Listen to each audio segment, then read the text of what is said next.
Hello and welcome to the show.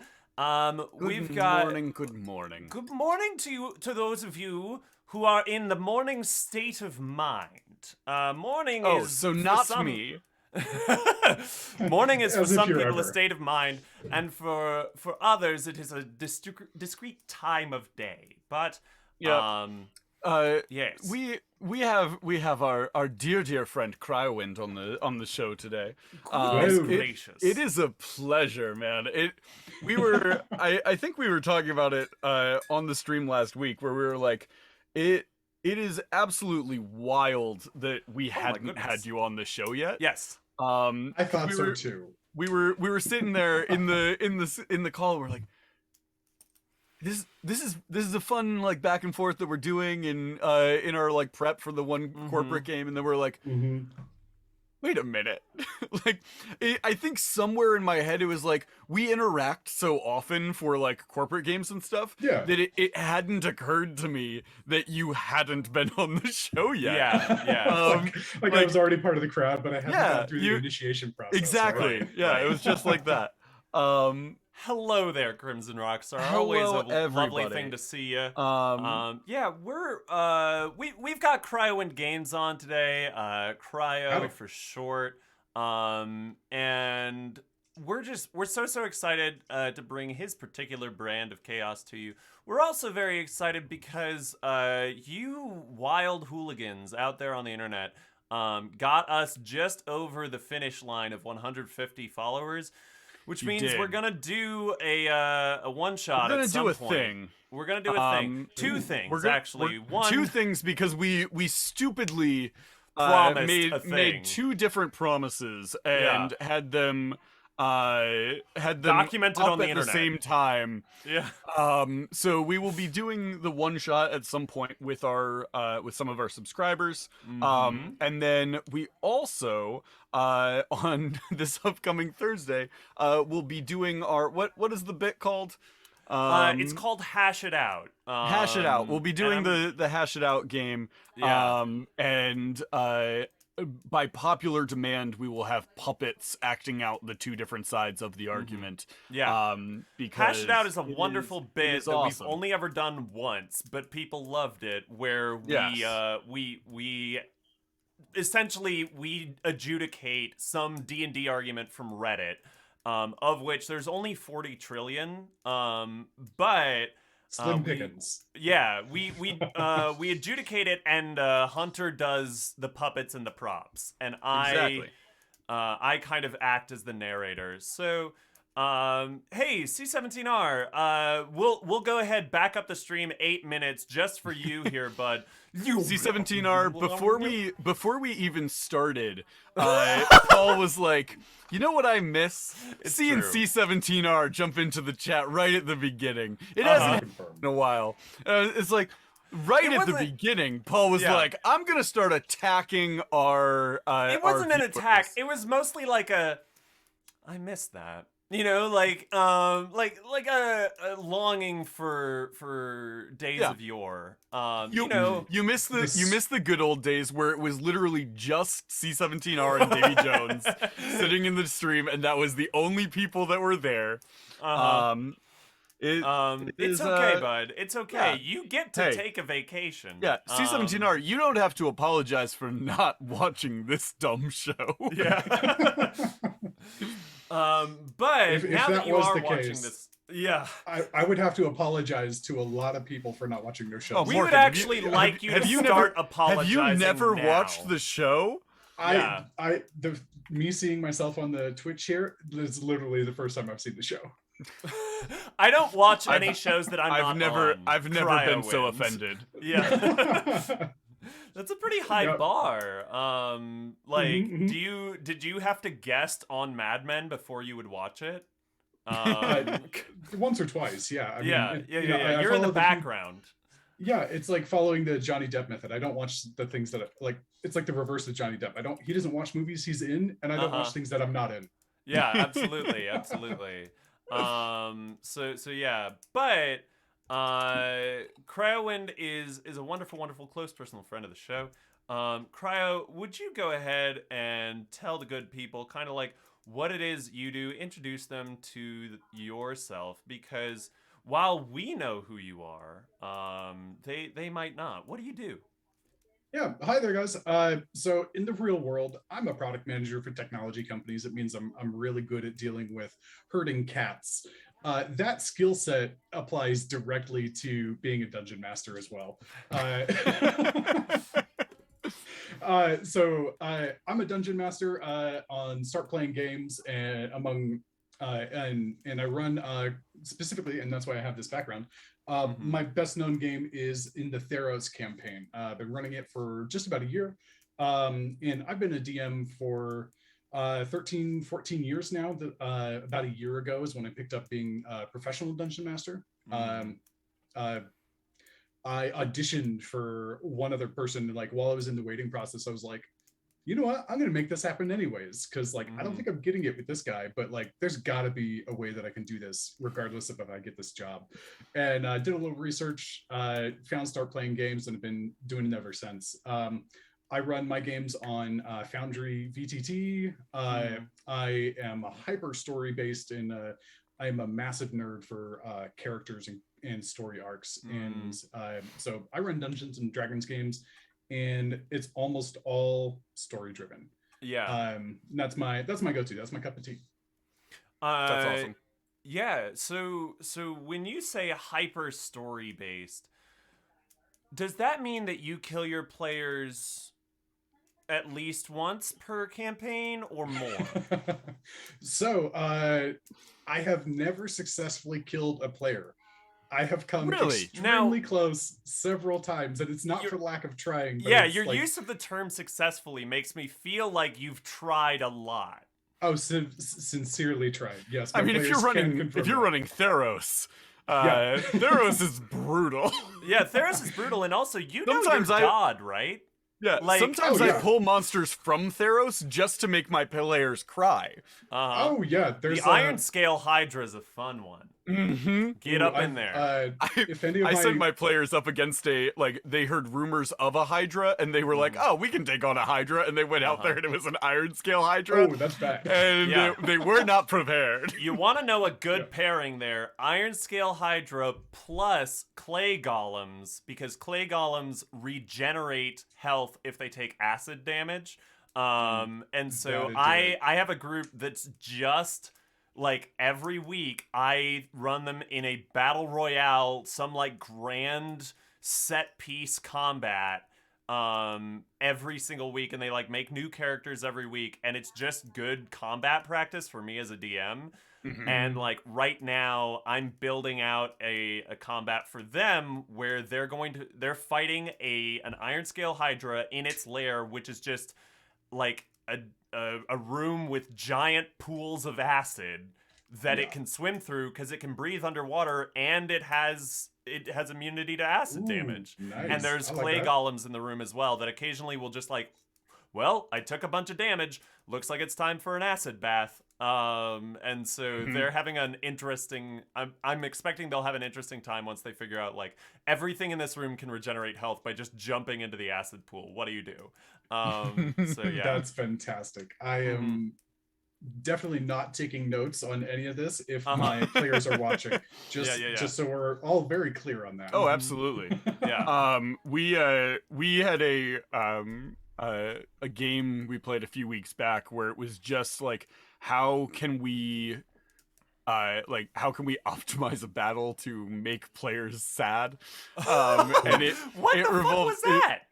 It revolved heavily around like the marrow and stuff, like attacking a ship and using their harpoons to like pull people in plate mail off of we gave ourselves swarmed by sharks. Right. We gave ourselves one limitation, which was no challenge ratings above 3. Can we create an encounter that absolutely wrecks shit? And we did.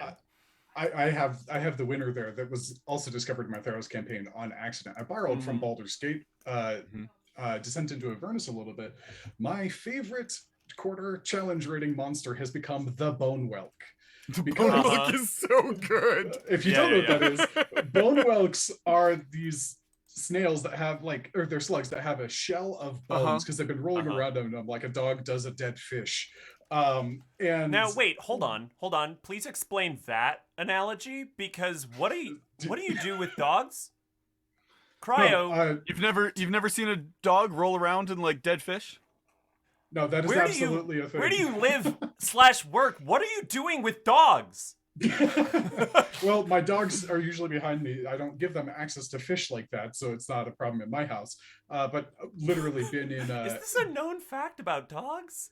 Dogs will roll in anything that smells. Yeah. I understand, but like, holy crap! I'm gonna look up on my second monitor. I am looking up dog dead fish. So you are responsible for whatever comes up on my second monitor. But please go on. Yes, bone Please make me whelks. responsible for your search history. I'm excited for that. Uh-huh. Yeah. So the bone whelks, they're these giant slugs, and they're quarter challenge rating. They don't have much health. They're not actually that threatening. What's fantastic about them, though, is that when you kill them, they have a little necrotic death scream in the 10-foot space around them. And even better than that is that bone whelks are not immune to their peers' death screams. So you can set them off like chain bombs. And I did so. All of my players were inside of That's very fun. Inside of a tiny hut covered with these bone whelks. And since it was sound and sound can pass through the tiny hut, I gave them half damage of that, and I almost TPK'd them. But the more fun part of that is that I turned them all naked, because that death scream eliminates biological matter. So they were all wearing like leather armor and stuff, and they wound up after this fight like in a dome covered with snail goo, and all of their clothes and everything was lost because nobody was wearing metal armor. I like that. That's very fun. That's good. That's very, very lovely. As like, here's the thing. I love Tiny Hut. I hate Tiny Hut. It's right? the worst. Yeah, I love worst, Tiny. yeah. Tiny Hut addresses a need that always comes up in a dungeon. How do we take a long rest without getting hit? Right. Also, it solves it a little too well. Right? Yes, Like absolutely. it's an impenetrable ball of force for 8 hours? That's ridiculous. But I do like that they limit it. I think it takes like 10 minutes to cast, right? Like it's not an action or bonus action cast time. But it is it's a little bit of an overpowered spell for how low of a level it is. It's like first or second level, right? Third. Yeah, so check it out if you haven't yet, folks. Tiny Hut. We love it. We hate it. It's great. It's terrible. But that is my secret to all DMs on the internet. Because sound is able to pass through, use that as you will. It's very good. Use sound damage when people are using Tiny Hut. My tip for anyone who finds themselves in a position where their players are using Tiny Hut all the time. Tiny Hut is a 10-foot radius dome. Does not go under the ground. Yeah. So you give yourselves any monsters with a burrowing speed, just whoop and attack from inside the dome. All you gotta do is get the person who cast the spell to leave the dome, and the dome leaves. Yep, and Interesting. technically the spell will fail if there's a large creature inside of it. So does that mean like if you send a belay underneath, if you get a belay that goes under or a bullet, I don't know what it is. It goes up under. Is it bullet? It goes up under the dome. As soon as it's up into the dome, it just ends. Dome gone. For those of you wondering why it's bullet instead of belay, it's because if we're following the French pronunciation, there is an E at the end of it, and so the double T turns into a hard T sound. That's fun. That is fun. That's fun. Pronunciation and language of origin. Here Who says with Paul. D&D is not educational? D&D is only No educational. one. Who is saying things? Who's saying that? Because I don't know, making stuff up. I'll fight them. Have you seen my armor class? It's No, not but I see your good. gauntlets in the I'm background. the commoner stat block. But Don't yeah. Paul, don't start telling people to fight you, because we're going to PAX, and we had to do we did a whole segment at one point about like, hey, if you meet us in person, please do not attack us. Yeah. Hey, Dark Oh, Force, man. so good to see you. Welcome. Thank you very much, Artemis, for the shout out on etymology. I love etymology, and very, I'm very willing good. to have that be a thing that I can have as part of my brand. I hope to join a camping sometime. That's. That campaign probably is what they meant to. I thought they were just asking us to go to REI with them and like plan a camping trip. Fun which, fact, I incidentally, went to would REI do. for the first time ever yesterday. Really? They just How'd put you one like in it? nearby. It's How'd you it's like cool. it? I mean, it's a camping store. Yeah. It's the same. You It's beat the me, same as son of a- every other camping store, except there's some stuff I'm not allowed to buy, which is wild. What? Yeah. Apparently REI has like there's a Member only. membership. And there's some stuff you're not allowed to buy if you're not Yeah, a yeah, member. yeah. So it's like Sam's Club, except they didn't commit all the way. I was going to say, Yes, this sounds like both Costco, and. but they still let you in the door Yes. afterwards. Yes. Or Yes. without Kind it. of. Yeah. Incidentally, like the biggest thing. We don't need to advertise for REI. So yeah, go ahead, look them up if you want. But membership stuff is weird there. It is true. But for what it's worth, Dark Force, I'm sure you're wonderful to go camping with, if that's your thing. But if you're interested in joining a campaign, let us know. All three of us run games professionally. But Crispy Bits. Crispy that Bits is what our like we've had conversations in the past about like Let's- what are our followers called, Right. and we posited a few things, and then our followers Syrup said no. drops have come Syrup up as, drops like, was the thing for a while, and then Yeah. it was it was agreed in the Discord that no, syrup drops is upsetting. So instead, they have named themselves the Crispy Bits. Now, I don't That's know that it fantastic. was ever settled. We haven't run like a poll or anything. It's true, on we this. haven't. But Crispy Bits is good. If I can kind of like offer two waffle themed alternatives, and Sure. Artemis has named one of them already, which is Waffle Bites. And then I there's do like also Waffle Bites. Waffle But Waffle Bites Bites good. isn't that what our channel points are called? No, that's Waffle Points. Hmm. But I would offer here waffle sticks. Ooh. That you would get at like a cafeteria in like middle school.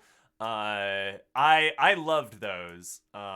They never were waffle. Like it was always there wasn't like pockets in them. It was just truly like fried waffle dough Dough, yeah.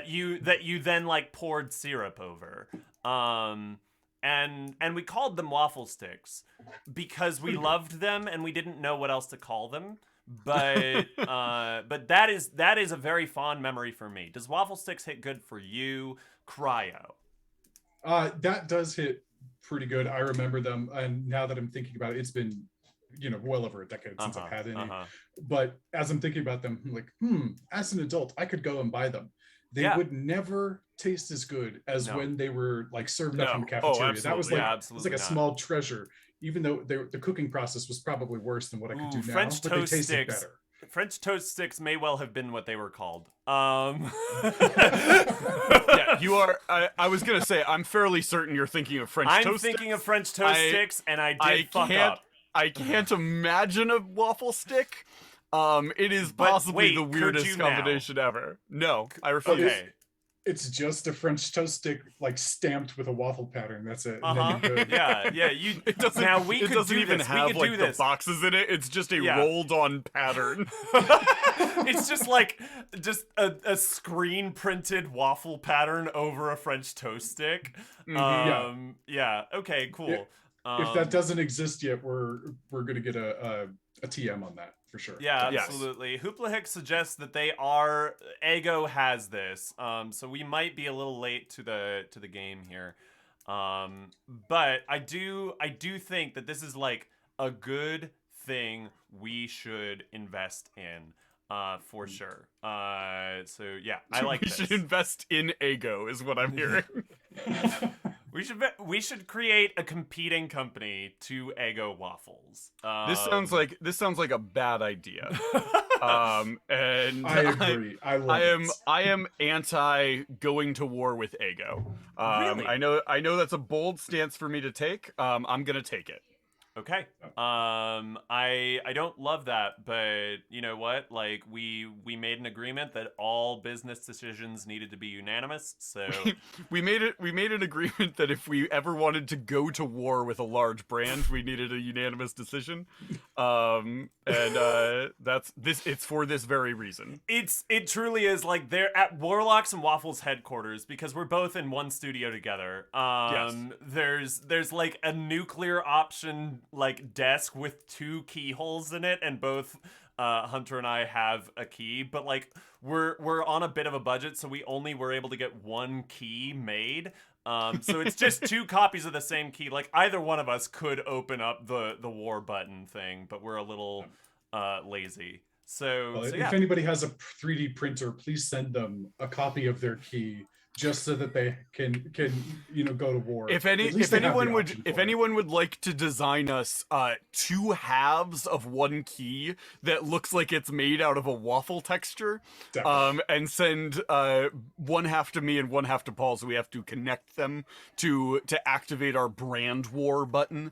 That would be ideal, I think. Mm-hmm. This is fantastic. This whole like semi-democratic process of identifying like who your followers they label themselves. It's reminding me of a college when I went there. There was a survey sent out about like, hey, what should our mascot be? 'Cause it was kind of like a small college, and the previous I one love just that. kind of fizzled away. Did they come up with something incredibly stupid? Oh yeah, you almost like 95% compared to anything else was the llamas. Incredible. I love that so much. And God, the school was good. like hard, nope. And so they still don't have a mascot. Come on! Come on! The student body has perpetuated the Cowards! llama for 10 years. It's and the not school even a refuses to brave accept it. stand. That's not even a bold choice. Yeah. Like it's just good. Like Oh, yeah. it's If not like you were like if that were to happen today, it would be like the buttholes. right. Yeah. Oh, yeah, like for if they sure. did it today, it would be like the shit-eating grandmas. Like it would be something really, really blue Dude, and not imagine great. Imagine for a moment you're at a football game, and like the one team's mascot runs out and it's like, everybody give it up for the Wildcats, and they run out and they're like cheering. It's like a big like Wildcat mascot suit, and it's like, and everybody Get your give head it in up the for game. the shit-eating grandmas. It's just an old woman who walks out and then very quickly eats a plate full of like chocolate pudding. Or Chocolate something pudding. like Yeah. that. Yeah, see, And then like puts her hands up in the air. It's like, yeah, Like, that would be my favorite team. Yeah. I would Oh lose it man. every time they would walk out on the Instantly. They've got an energy of like defiance that Right. cannot oh be yeah, matched. for sure. Yeah, You know? it's like if it was an NFL team, they'd be like, try and fine us. We have all the money in the world to fight this. We have all the money in the world, and also, by the way, we're all 80 years old. You tackle us, you're liable for murder. Like, if you hit us, we will die. All of us have osteoporosis and heart conditions. The If recruitment process they're for this playing, team- it becomes two-hand touch. The recruitment process for this team is very lax because they know they need a new roster every week. Yeah,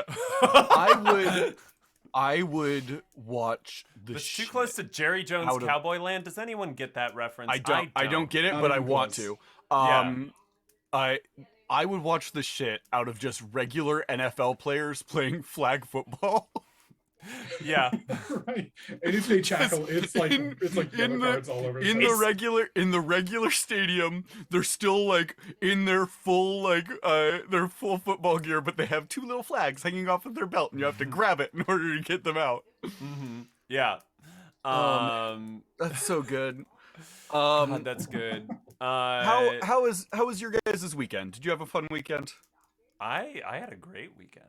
I did a lot of prep for an upcoming game. Persian Gunman in the chat is going to be in it. It is Nice. for him and his fiance. Fun. They contracted me for a special private one shot.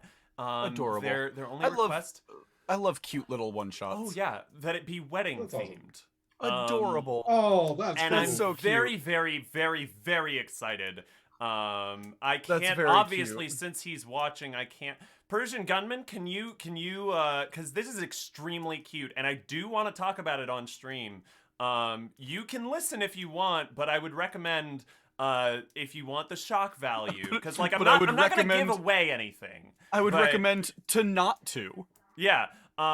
If you like put on a thing like a timer for 90 seconds just so that I can tell the world about this very, very adorable one shot that I have planned, that's good. So like starting now, if you mute the stream, you'll be fine 90 seconds from now. All right. So here's the thing. And He's Batty? he's scrambling to try and pause in time. Batty, if you're still listening, it's on you at this point.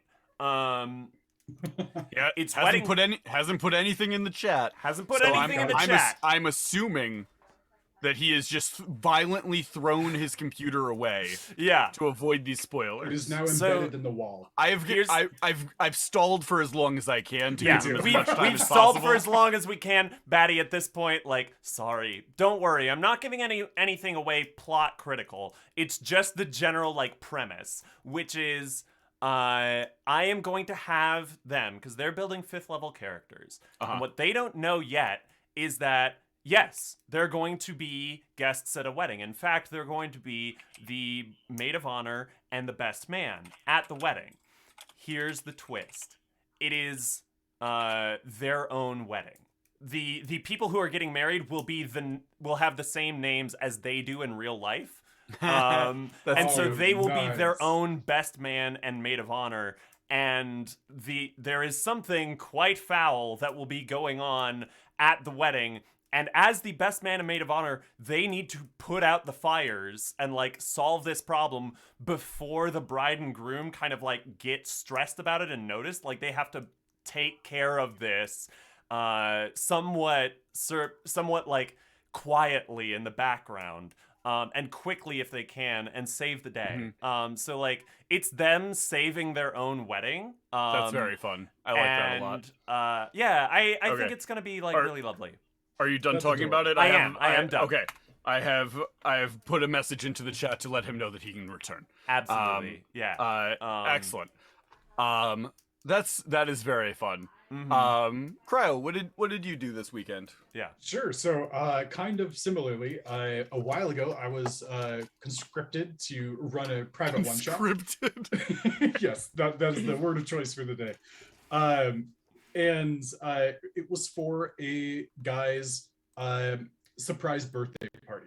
Love that. it. Which I thought was awesome. All my players in my Discord server thought it was fantastic. And essentially, his wife was paying attention at some point in the past, and he made the comment of like, "Man, I just really want to run a game where none of me and my friends are being the DM."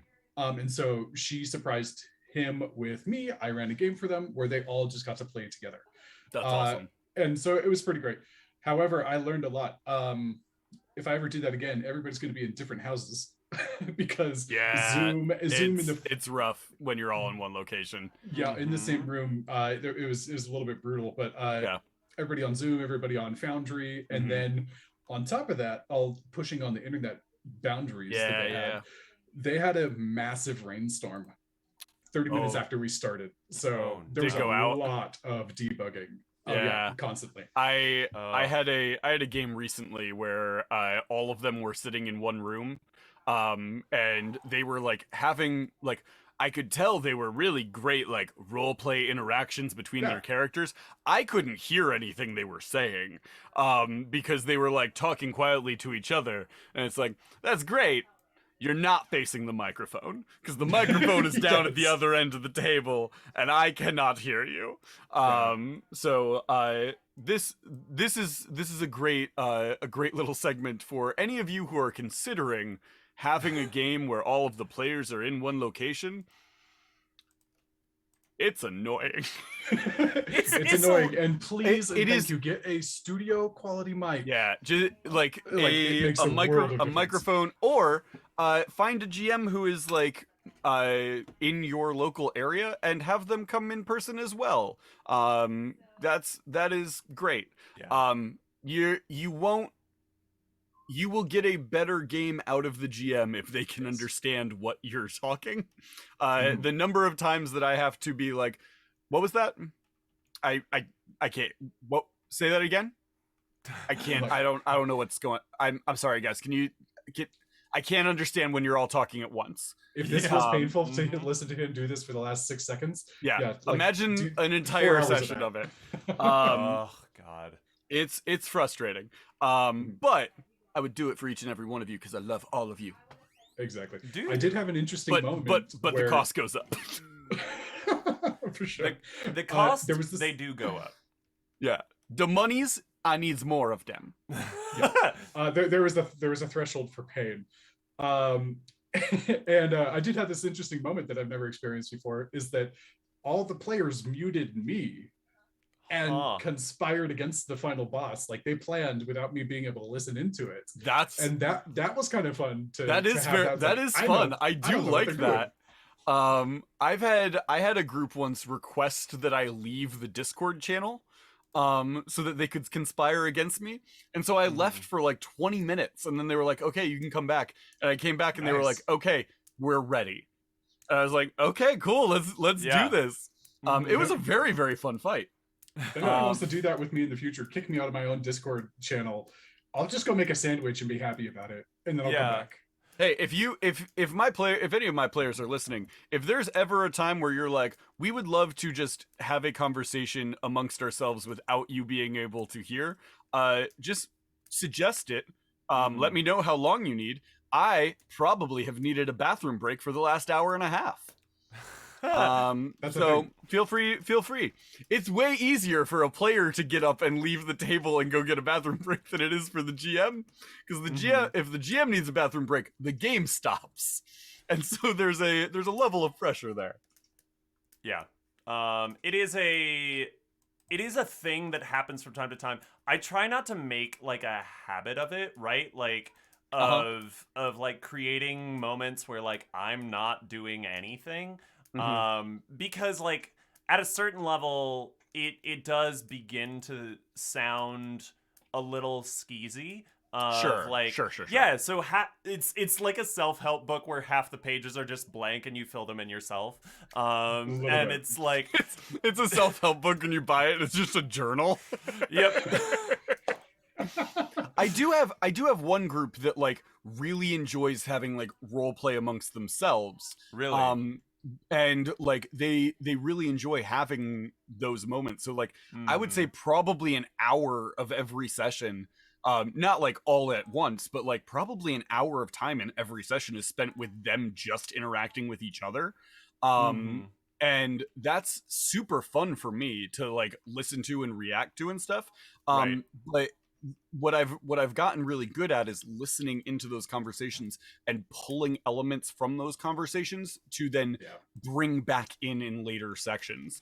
That's super fun for me. Like one of my players in one of the conversations that they were having with like one of the other characters, just offhandedly, I forget what the actual conversation was about. It wasn't about favorite colors, but one of them like offhandedly mentioned that their favorite color was yellow. Their character's favorite color was yellow. Right. And so later down the line, I had made a note of it, and later down the line they had there was this like magic tailor that had made an outfit for them, and it was just bright yellow with like flowers around the neck, and like brought in all these little patterns and stuff. And they were like, "Oh my goodness, this is great. That's my character's favorite color." I'm like, "I know." Yeah, I know. I took notes. But no, I love that. That's so wonderful when they just start to do it organically. I have a group. Persian Gunman is also in this group. And he he plays like a chef, like that's what his background is. And Nice. I think I might have mentioned this before, like they just finished like slaughtering some goblins that had assaulted a wagon they were defending full of mining supplies. And they were like, we could use a short rest. Hey, Paul, this wagon's full of mining supplies, right? Would there happen to be an anvil among those mining supplies? And I was like, sure, what do you need it for? And they were like, could we create a bonfire, set the anvil in the middle of that bonfire, and turn it into a hibachi grill so that we could then start, like, frying up pieces of these dead horses that those goblins killed? I freaking love creative players. They're so That fun. is- God. that So is they the had best. they That had a was lovely great. hibachi lunch in the woods. That's so and good. they Did you make took that them? as an Did you make them opportunity. roll for Onion Volcano? No, although I wish I had kind of. There weren't any onions available, but like I did. I had him roll like a cooking utensils. Chef's tools check, Chef's which tools, in yeah. Dimensions 20's recent season they identified like that's a weird thing to call cooking utensils. Like For sure. it's chef's tools are no one would ever call them tools, but okay. And I had him make a check and he rolled really high. So like, yeah, here's a human barbarian who just happens to be good at cooking, and he's just like turning an anvil into a hibachi grill in the middle of the forest. And they took that as a wonderful opportunity, and organically they were all like, so why are you guys on this job? And I was just like, don't say anything or you'll break it. For sure. Absolutely. Don't move. Their vision is based on movement. If I say anything right now, they're going to stop naturally interacting. So yeah, it was being a good. DM is a little bit like being in a relationship with somebody. Like you have to like listen to the things that they're saying when you don't think that when they think you're not paying attention, and then save them for later. Yeah. And it's so fantastic. It's also it is easy for the DM, and it was also extremely satisfying both for the DM and for the players. If you if you're talking about things like this with your character, and then like that gives us material to utilize, like it's a win for like everybody. It feels good. We've listened to what you said 6 sessions ago, and now we brought it into the forefront, and you gave us new content that didn't originate from our minds, because our minds can only do so much. If you give us good things to work with, we can expand that. Yeah. No, that's a running theme on this show of like, yeah, we're dum-dums. And so we can only do so much in our little pea-sized brains. But in collaboration, we can do a lot of really cool things together. Morgan, Cryo, it is actually a wonderful thing that you have mentioned that listening when people think you're not listening and coming up with things about that is a really, really good DMing trick, because that's actually what I've done here on this stream. I listened when you thought I wasn't, and I did actually Google dog dead fish on Google Images, and I'd like to share a couple images with you and the crowd now. I'm gonna throw it to an image slideshow. You'll be able to see it, Cryo. You've made an image slideshow. Only 2 images. This is dumb. This is dumb.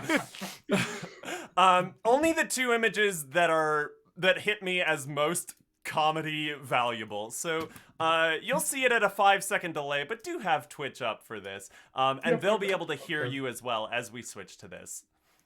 Perfect. Boy. This is image numero uno. That's just cute. I don't know yeah, why it's that. Technically, but it's so technically it fits. Technically, it fits the bill, right? Like technically, that is this that is is a dog dead fish. and a dead fish. Yes. Yes. This is a postcard. This is a postcard, right?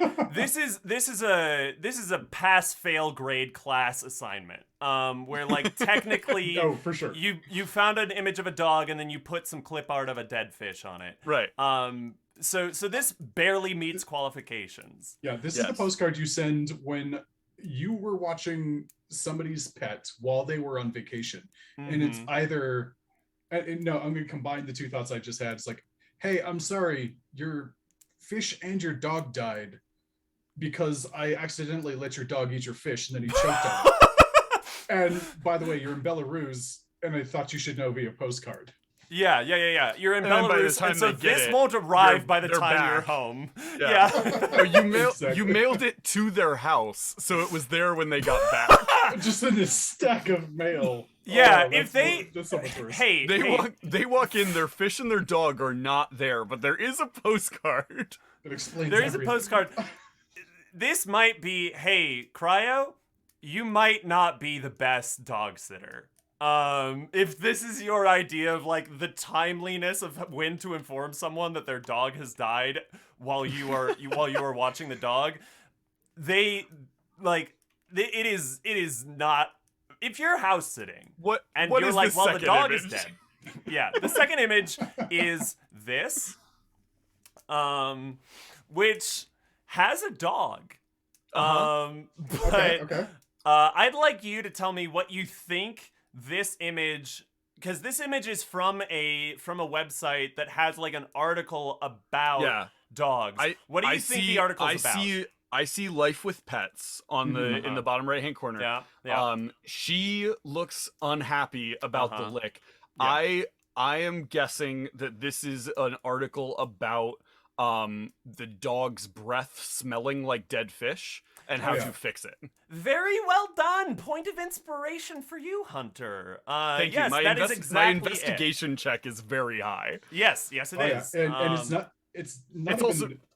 It's not even that it could smell like dead fish. It's like, because something happened, or just like normal dog stuff. But like, oh, it literally just ate a dead fish. So therefore, its breath smells like dead fish, and now it's getting all over her face.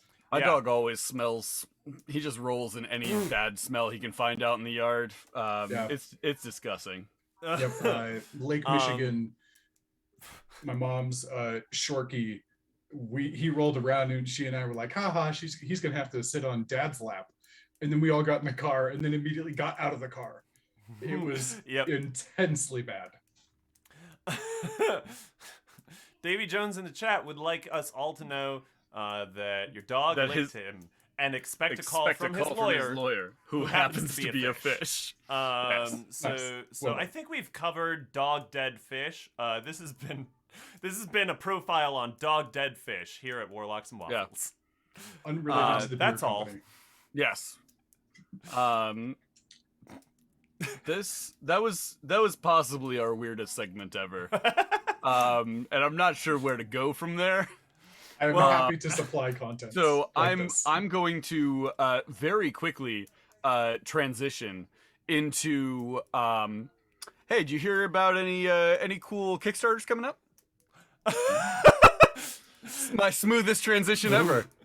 I might have just heard about something. Remind me, is it one of them start kickers that's been done by by the someone start cool? kickers. Yeah. For those of you who are longtime fans of the show, you know that we partner with 1985 Games. 1985 Games has a Kickstarter coming out for their VHS tape themed dice. And I am so excited. It's so good. Make sure that you go to the link and save it. And we will also have I believe it goes live tomorrow.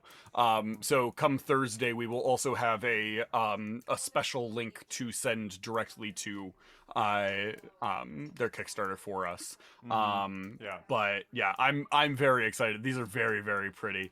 These Hunter, VHS I am dice- upset with you that you didn't tell me about this until right now. Well, to be fair, it hasn't gone live yet. It goes live hasn't gone live tomorrow. That doesn't actually matter. That's true. These are very, very cool. The Cryo, the case that these dice come in looks like an old VHS tape. It's so I'm good. staring at it, and it's beautiful. It's so like, good. So transports all me of back to kidhood. all of the different sets of dice are themed like different VHS tape type things. So there's like TV static and like all these different things. I'm very, very excited about these. Yeah. They're very, very pretty. Yeah. But those go live tomorrow. I'm so excited. I cannot wait to get my hands on these. If we're it's going so with a good. nostalgia theme here, can they make a dice that when it rolls a 20, it gives me internet dial tone? Now that is an interesting idea. I That feels more like a natural 1 to me. yeah, right. That is Like fair. I'll check. I'll take that. when you Like- when you roll a natural 20, it goes, "You've got mail." yeah. Perfect. Or like, you've got mail as a natural 20. If you roll a natural 1, it's like, I see you're trying to roll a good number. Can I help you with that? Can I help you? And the answer is clearly not. Yeah. Because if you could help me, this would have been a better die roll. Man, It's I a gotta. one, but it's just a hologram of Clippy. Yeah. Yes. Can we, for a Dude, I moment, would watch like, that. before we go too far down this, and I know I talk a lot about it, Dimension 20's current season, Star Trek Odyssey, Brennan buried the lead so damn good. But there is a very good Clippy joke, which for those of you who haven't watched it, it is still releasing, so I'm not gonna spoilerino anything for you here, but there's a very, very good Clippy joke in there, which is just like, it satisfied something good in my soul.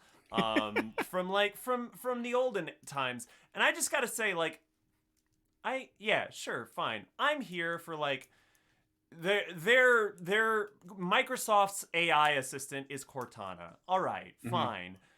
That's from the big gunman Halo, Mr. Halo. And okay, cool. Yeah, that's a Microsoft property. Yeah. But I would have called it Clippy because that was the man. original. That was It'd be the so OG. much better. It'd be so much better, right? Imagine it's the same thing as like the Alexa or the like Google Home or whatever, right? But it's just a tiny statue of Clippy Oh, that that'd be sits great. there, and you're With like you're a like, 1995 quality speaker on it. Yeah. Like yeah. And he's already made out of wire, so he's his own radio transmitter. It's a statue. It's a statue of Clippy, but then it has a phone hung up on it, and you have to lift up the phone, and you have to dial a specific number. no, they didn't and have with the dial rotary dial, of phones. It course. wasn't a rotary phone in No, 1995. this is a rotary. This is a rotary phone. We're just gonna Combined get decades anachronistic here. with it. You have to plug it into your Wi-Fi router in order for it to work. It will not. None of your other internet connection will work while you're trying to talk to Clippy. Everyone else can hear it if you're like somehow it does patch into all of the other like phones on the Wi-Fi network. Any other speaker in your home will play the audio. Yes. Clippy and Comic Sans are from the same release of Windows, which is That's upsetting. interesting. It's an upsetting thing. Yeah, That was a that. bad update of Windows then, because it introduced two things that were just bad. It was a Comic Sans gets a lot of hate. I will say this: it's extremely legible for people with dyslexia. Which Is it? it was Sure. by design. It was designed to be Interesting. extremely legible. Even for people who have difficulty reading most fonts. And so it is actually like, it's a favorite among accessibility. Sure. In that case, experts. I have nothing against it. Yeah. It does look a little odd. And, I don't like but- it from an aesthetic purpose, but Sure. if it serves a purpose, that overrides aesthetic. Yeah. It was.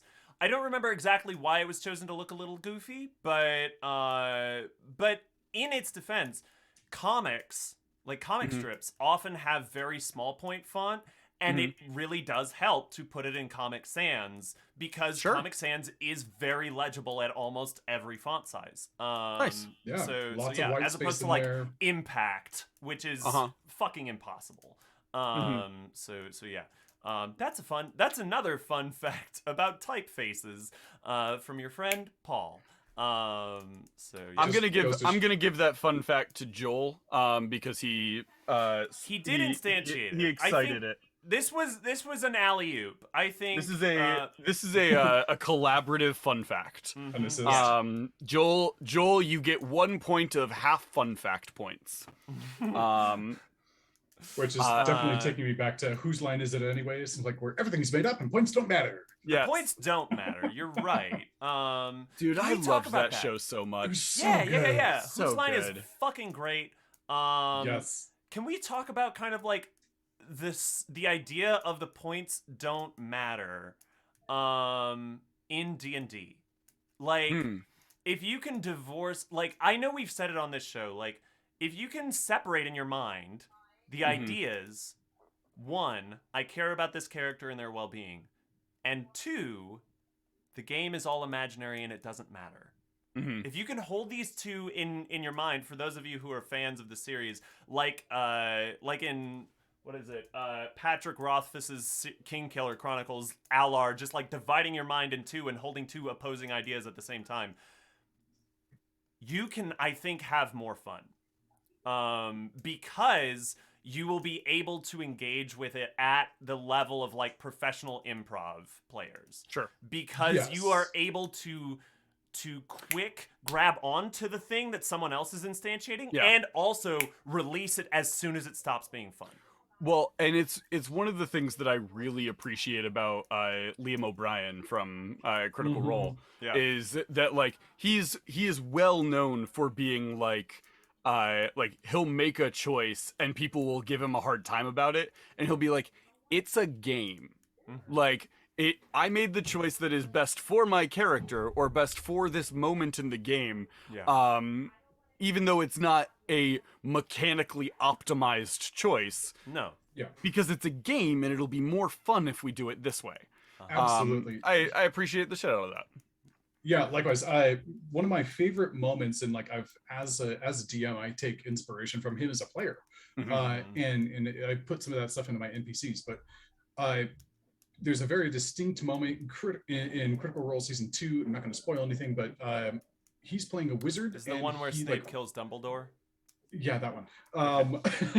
And he runs out of spell slots, and is saying, instead of saying, I don't have any spell slots left, he's running around like his brain is just mush. He has had too long of a day. He needs to sleep.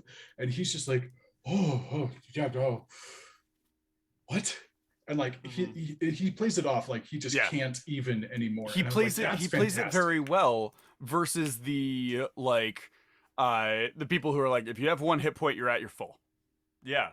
Well, and we've talked a little bit in the mechanics section here, where like when we had Fate of the Norns on, we talked about like something they mentioned, which is very true about D&D 5th edition, which is which hit point matters most? Your last one. The last one. That's the only one that matters, right? Because like up until then, there's no mechanical difference between all of your hit points and one of your hit points. Right. But at the same time, like separating, like choosing to role play the mechanics, letting the mechanics give you inspiration for your role play, I think is a wonderful idea. Yeah, absolutely. Oh, for sure. Yeah. And even as a DM, like if they're beating on a monster and it's got 4 arms or something, and it's got 20% of its hit points left, I'll chop off an arm. They lose one of their multi attacks. Yeah. I feel it just feels a little better that way. I think. Yeah. I've also seen a lot of games where the every monster is gonna fight until its last hit point all the time, and it's like why? You're telling me that if like you're in a swarm of 5 creatures and 4 of them have died and the last one has like 4 hit points left, it's not gonna try and get away? Yeah. Like what? Why? Even in like a pack of animals, if there's only one of them left and all of its pack has gone down, it's gonna try and run. There's a great scene for that in Gunpowder Milkshake where she takes out like a Yakuza bar. If anybody hasn't seen that on Netflix, it's fantastic. I will do that now. But I think Mike Shea at Sly Flourish mentioned something really, really powerful. Like he's got a list of things that he like keeps in mind, and it's a short list of things that players hate in games. Number 1, players hate when they lose their stuff. Like if they get captured and all of their weapons are taken away, even if they can get them back, they fucking hate it. Yes, Agreed. 2, they hate it when the monsters run. Even if that's the realistic choice they would make, players hate it when the monsters run and live to see another day. And I have tried this time and again in a variety of different ways. And you know what happens if the monsters start running? The players chase them down. Yeah. I had the That's players fun. encounter some. That's fun, and it's a great way to lead them into a trap. By the way, Absolutely. But I have I've had had players kobolds chase run down, down like- into the thing and lead them into pit traps. Absolutely. I've had players chase down like ruffians in the streets of a town who are like, they're just like thugged teenagers who like grew up on the wrong side of the tracks, who are trying to beat you up for your cash. And I've had them I've had a group slaughter that group of bandits to a person rather than let any of them get away. Absolutely. Like, as soon as one of them went unconscious, all of them start scattering, and the player group like scattered to chase them down and slaughter every single one of them. Well, Which it's is one of the at a reasons certain that level like fairly cruel. very messed up. Yeah. I have as a standing thing in my world, like the majority of like town guards and stuff like that are not necessarily gonna be super helpful when directed at adventurers, because the majority of the time an adventurer is more problem to the city than they're worth. They are very helpful if there is like, the city will be destroyed in 2 days. Can you go go fix it? If it's like something that the city guard can handle, they don't want the adventurers involved, because the city guard will like they'll plan it out, they'll like get the guy and they'll do it like meticulously. The adventurers will blow up 4 buildings and murder 5 civilians on their way to catch this one cut purse. Over one loaf of bread that got stolen. You know, like they'll fully detonate a neighborhood, and then they'll show up and they'll be like, fuck you, pay me, guard man. Right. No, I'm arresting you now. Yeah. One of Destruction my of property, homicide, reckless endangerment. The list one goes of on. my my groups is playing through Waterdeep Dragon Heist right now. Yeah. And the one player is very, very frustrated by the fact that the guards, like the majority of the guards, and specifically the one guard, has no interest in being helpful to him. Yeah. Because every step of the way, they have hidden evidence, they have like refused to answer questions, they've like been evasive, they're like going about everything behind their backs, and then this player is upset that like they're suspects because like 5 people died in the street right in front of your house. Yeah. And then every step of the way you've been like, oh, we're not involved. Also, here's this piece of evidence that we got like 2 days ago that like, we're done investigating it, so here you go. Like, that's not how crimes work. I think that is good. My question to you is like, do they have NPCs that they do trust? Some of them, just not in the guards. They just don't. They have given the guards no reason to trust them. Exactly. But are very upset that the guards don't explicitly trust them and give them whatever they want. Yeah. Yeah. This is well illustrated in one of the other games I run is Wild Beyond the Witchlight, which is a fantastic Feywild based game that Hunter will never get to play, as he's told me before. And they're in a carnival. That's where I would love to play. If you ever have like one session where you're like, I just need somebody to jump in for tonight and like cause some chaos, let me know. Now hold on. That's cool. Cryo, Yo.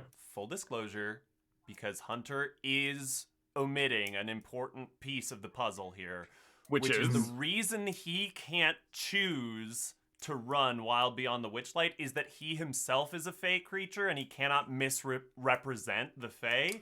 So if you allow him into your game, he does have to be invited in, and if you allow him into your game, he does get a lot, like, you're going to have given up your name and soul to him. you'll look at my character sheet and you'll be like, yeah, that's all fine. And then you'll like, we'll be in the game and I'll be like, I'm gonna do this crazy thing, and you're like, you don't have that. And you'll look at my character sheet and I'll have it. And you're like, well, I'll remove that, and you won't be able to because I'm a fae and you can't take things from me without my permission. Yeah. Right. Without exchanging an equal in equal amounts. But yeah, my players, they're in the carnival. That's where it starts off. That's not a spoiler if you've like seen the book at all. If you've seen the cover, you know it takes place in a carnival at the beginning. Yeah. But they find somebody doing sneaky stuff and they beat the crap out of them like 30 feet away from like the dining area. And then the guards come and like take them to like the security booth in the camp. And they're like, we didn't do anything wrong. And I'm like, literally from everybody else's perspective, there was 6 of you that just beat the shit out of somebody on their own.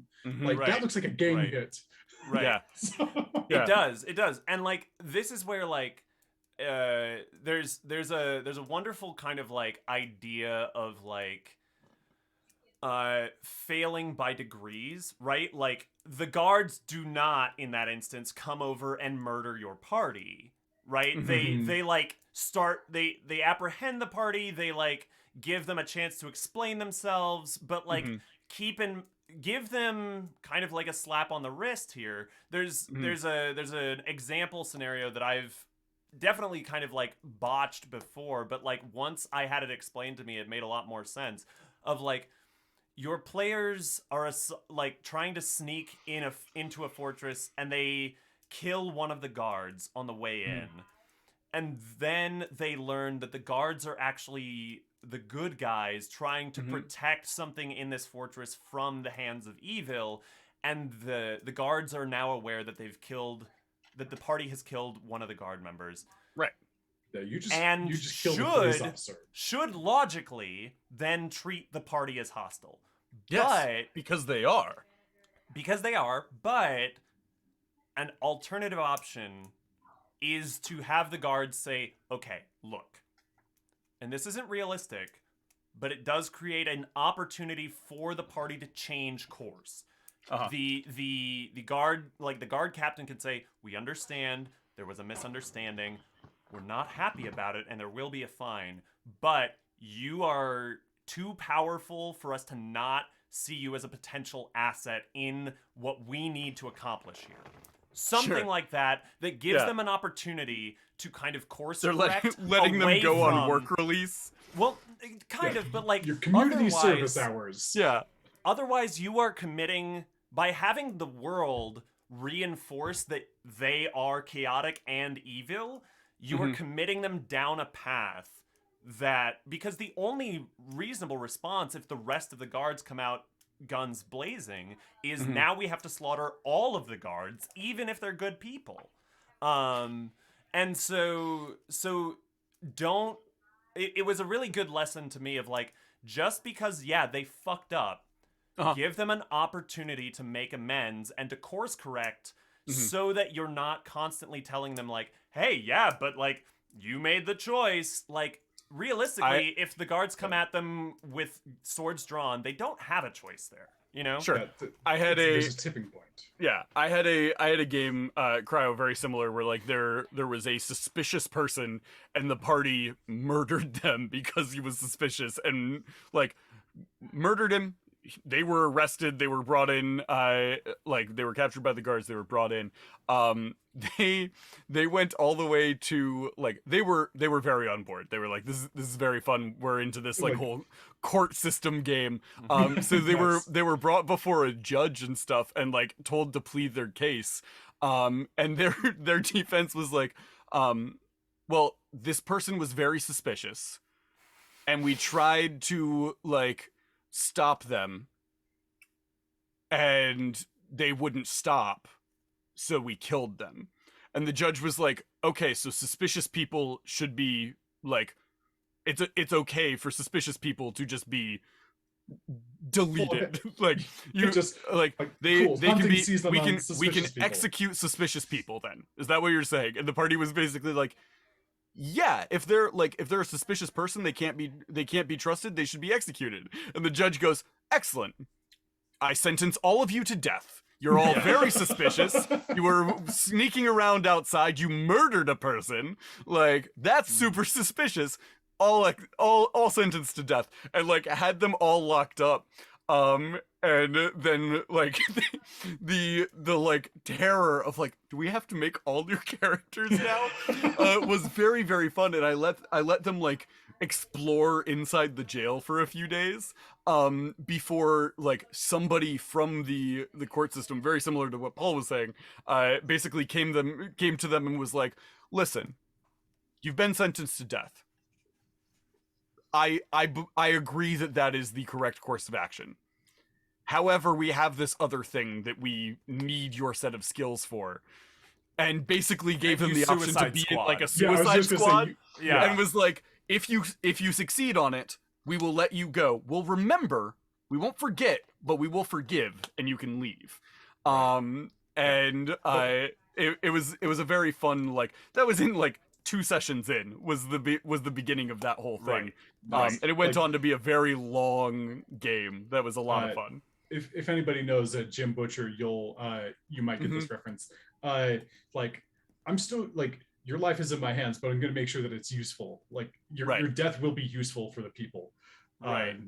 It's like that sort of situation gives them a way to redeem themselves, and if they die along the way, then cool, that's just a check mark on the city ledger saying like, cool, that one's taken care of. There's like an interesting level of paranoia, and I think part of this too is like, it really depends on kind of like the style of game you're running, because and like the style of players you have, right? Because a lot of video games have conditioned players to believe that they can pretty much kill anyone, you know, and like the rest of the world doesn't react because the rest of the world doesn't have like a flag in the machine that says like, yeah, so they've committed homicide, so go ahead and treat them as hostile. Yeah, it's not like D&D is not like Skyrim where you've murdered a dozen villagers and like done all these crimes, and you walk into town and the guard is like, hey, you stop, and then like arrests you and takes away your contraband, and then you're good to go. Like that's not how this works. Well, or also potential, you've killed a bunch of villagers and then you just go over to the next village and they have no idea. Literally no one has any fucking clue that a massacre happened in Whiterun. You know, it's become a pretty common expression for me to use in my games of this is D&D. You can do whatever you want. You have full control over your actions. You can make whatever choice you would like to. Your actions are up to you. The consequences of those actions are up to me. Oh yeah. Your actions will have repercussions. Yeah. If anybody doesn't know this about Dungeon Masters, there is a living world that is happening behind the scenes from whatever your characters see. Now it is like, made of Post-it notes and duct tape, but it does live. Absolutely, and sometimes it's like conspiracy theorists, like red string on a wall. But it does exist, and people talk. That's a thing, guys. Yeah. Why wouldn't they? If there's a brand new group of demigods who are hungry for loot and will murder anyone in their way. If you have heard a rumor in a tavern about like the bandits that attacked people on the road and took stuff from them, you can rest assured somebody else will hear a rumor about the people who came into town and murdered a guy and got away with it. Like, for every group of like level 5 adventurers who thinks they're immortal, there's a group of level 10 adventurers who knows they are. Right, exactly. And so like I have like the same group. Incidentally, we've come a little bit full circle on this. The same group that slaughtered those like teenage thugs to a person. I had them kind of like in the aftermath, they were like, all right, village, where's that golden key? And the villagers kind of like, all of them rushed into their houses, closed and locked the doors and drew the blinds because they were like, this is fucking terrifying. Like, we're not happy about the thugs being here and they're a blight on the economy, but never once did those thugs murder anyone.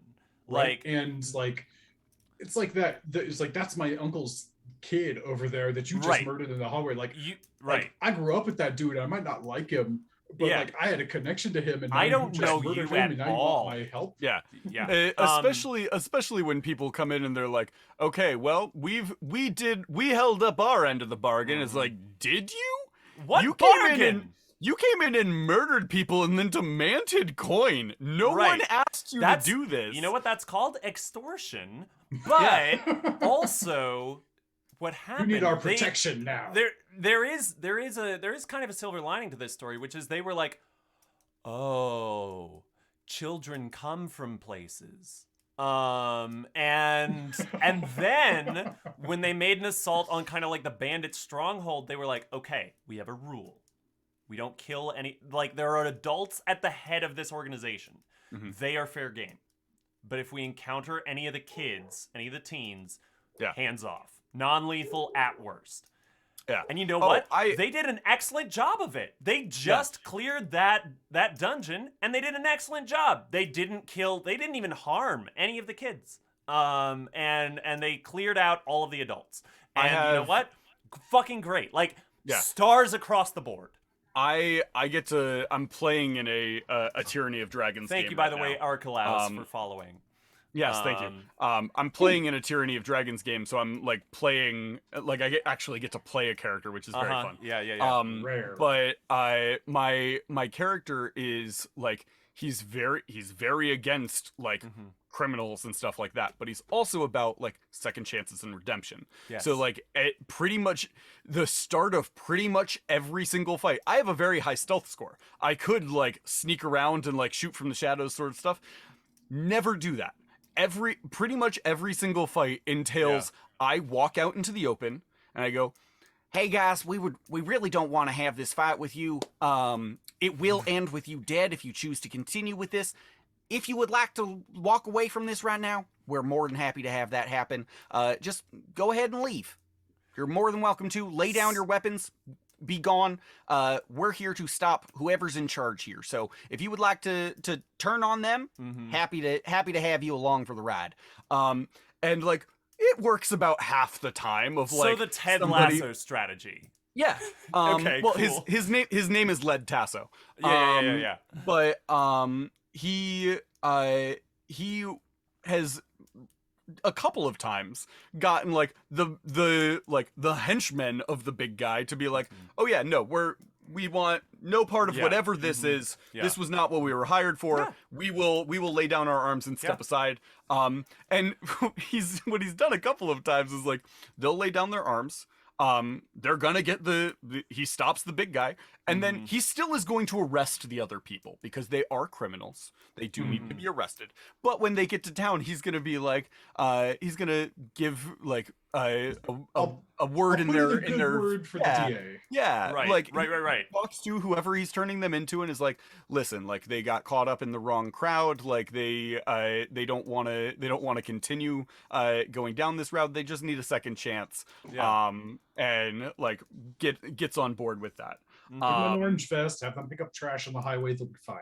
Yeah. Exactly. Yeah. They'll learn the lesson. Also, Archelaus, yes, this is my giant two-handed, 2.5 really, sword. I also have another one that is over here, which is also more or less the same size, a little smaller handle. Yeah. But yes, I collect them.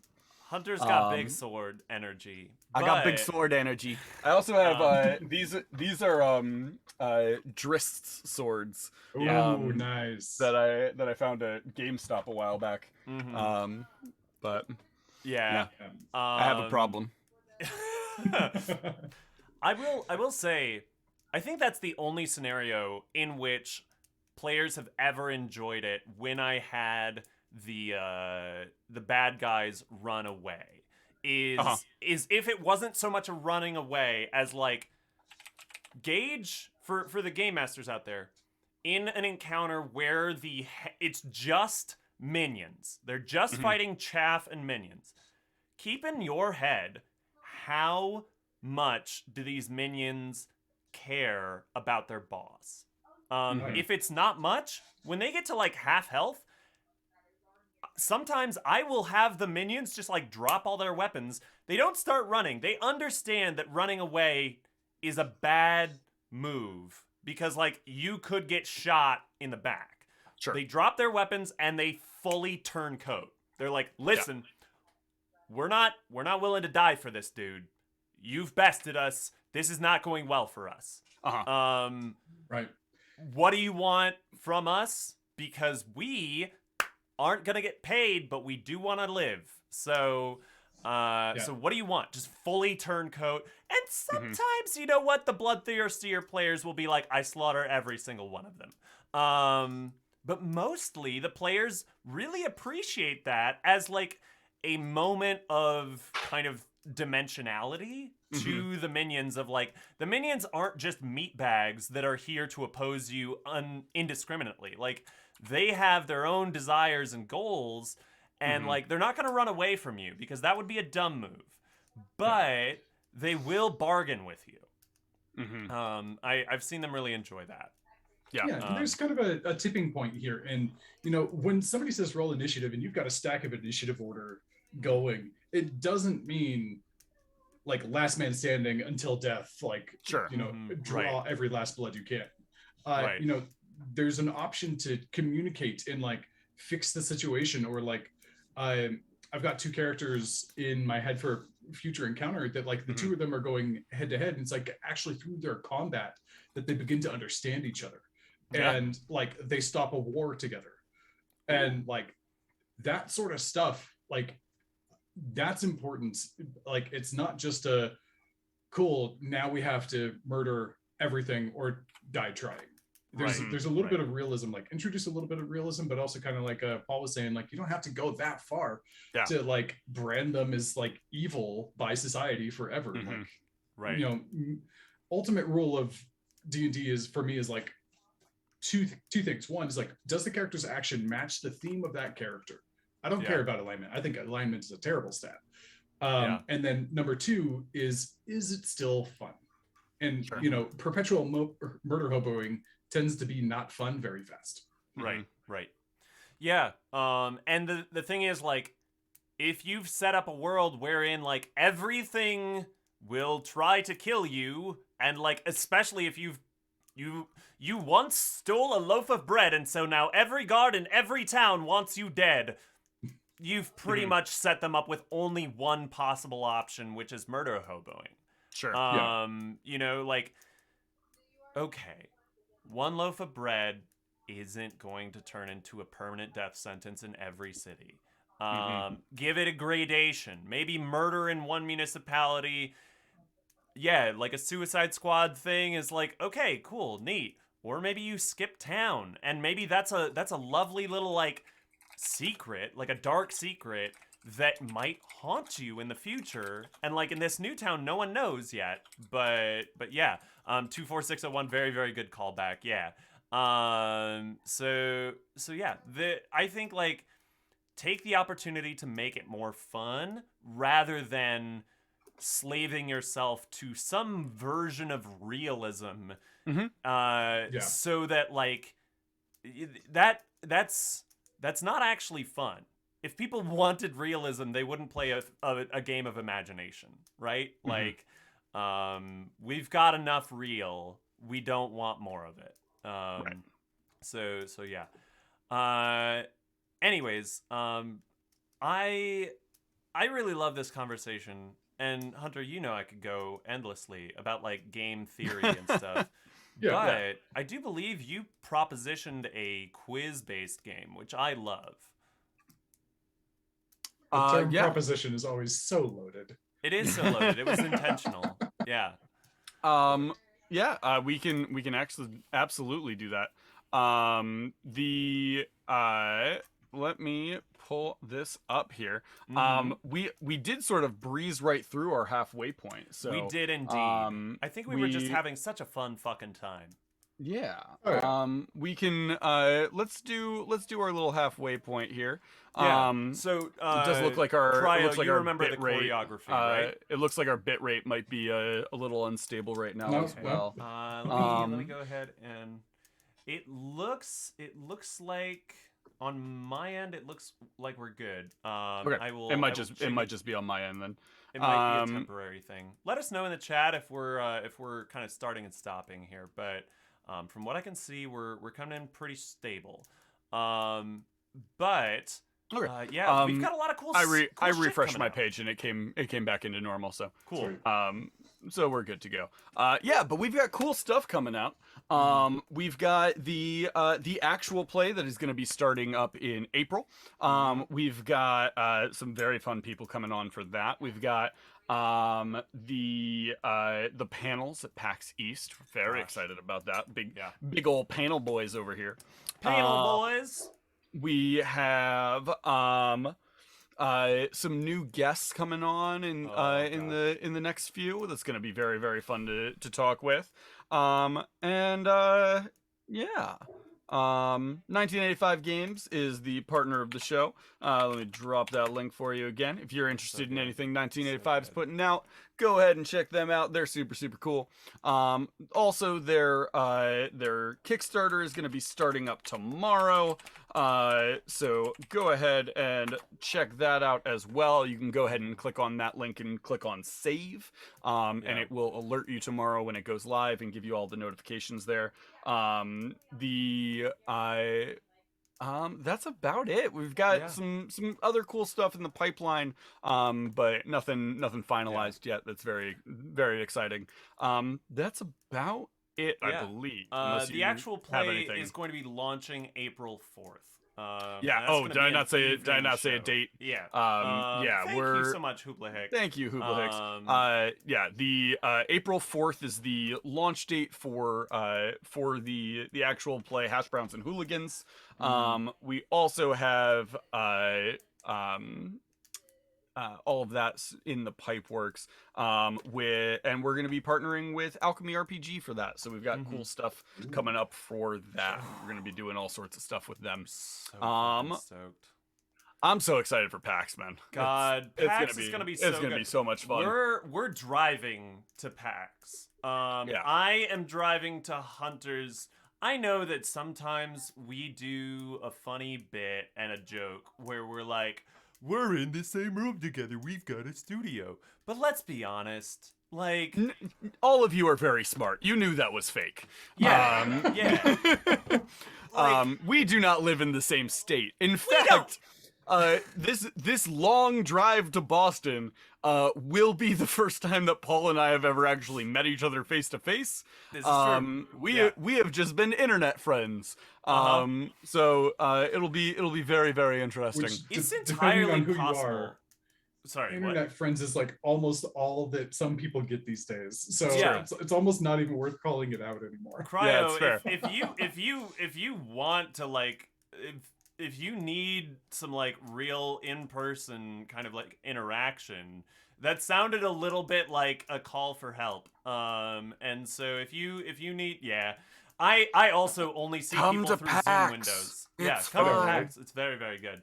But I will be reporting back, chat, as your dutiful reporter, on whether or not the bottom half of Hunter's body is a crab. Because I don't know. It's long been debated. I don't know whether he is boy or crab.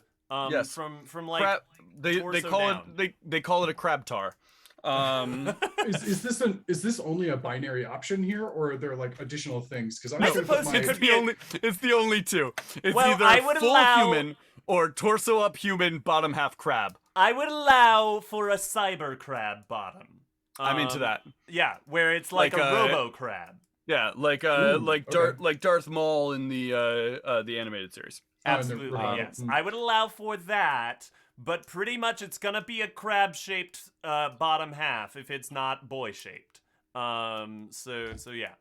Anyways, definitely thinking of Ghost in the Shell right now. Absolutely. yes. Anyway, I had created a game for us today. We are creating a lobster god and it is Hunter, says Davy Jones. I'm into that. I shall be a merciful god. Shall you? Probably. I haven't been given absolute power yet, but I'm sure it won't corrupt anything. His microphone actually just cut out a little bit. The word was immersible, so he's going to be really good at drowning people, immersing them in water, and just I am an immersible god.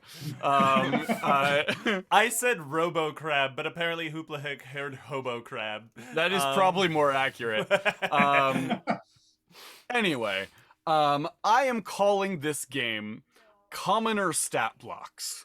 The way this works, it has nothing to do with commoners. But what you must do is you must buzz in, and the first person to buzz in will get to answer.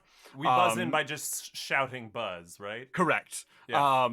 You must buzz in, and once you have buzzed in, you will tell me what the 3 monsters I have just listed have in common. Are notes available to this, or absolutely. is it all just from memory? Okay. If you would like to, you can. But I'm gonna go challenge mode and try without. I would prefer if you did not look it up. I will start with a relatively easy one, I feel. Okay. So, the 3 monsters are an Onkeg, a giant mimic, and a Remmerhaz. Buzz? Yes, Paul. Immune to acid damage? Ooh, not what I had. Let me check here. No. Okay. All right. Buzz, and I've got one of 2 things. Burrow speed? No, burrow speed is incorrect. Okay, it was the mimic that wouldn't have a burrow speed. Not super familiar with the giant one, so I had to check. Alternative Buzz. Are we talking so giant mimic, not spitting mimic, right? This is a giant mimic. Okay. Never mind, I don't got it. Okay. Lost it. Buzz. Yes, Paul. Do all of them deal acid damage? Let's check. That's a no. No, they do not. I'm not familiar with the Remmerhaz, so that's my weak point here. I think I could continue. That's fine bushwhacking. because also a giant mimic also does not deal acid damage. God damn it. Right, if you got it in the chat, let us know. But this does not bode well, because I thought this was clearly the easiest one. Any final guesses here? It is much more basic than what you guys have delved into so far. Is the common ground between these 3? That they're all size large. Let's see here. They are all size large. I will give you that point unless Cryo can give me what I am going for here. I don't know, armor class of 17 on all of them. Unfortunately, no. Okay. What I was going for is all 3 of these are monstrosities. Okay. However, they are all size large. So, actually, let me double check. Because I do have the young Remmerhaz stat block pulled up, not the regular one. Let me double check and make sure. I think that one might get up to huge. No, Remmerhaz is a huge creature. Oh, dang it! So unfortunately, Paul, that will not get you the point. Yeah. Who is this? Mike Trapp. Very Mike good Trapp, question, David very, Jones. very good. Glad to see that someone else with a Dropout.tv subscription is in the chat. So unfortunately, no points for that round. Okay. This this next one.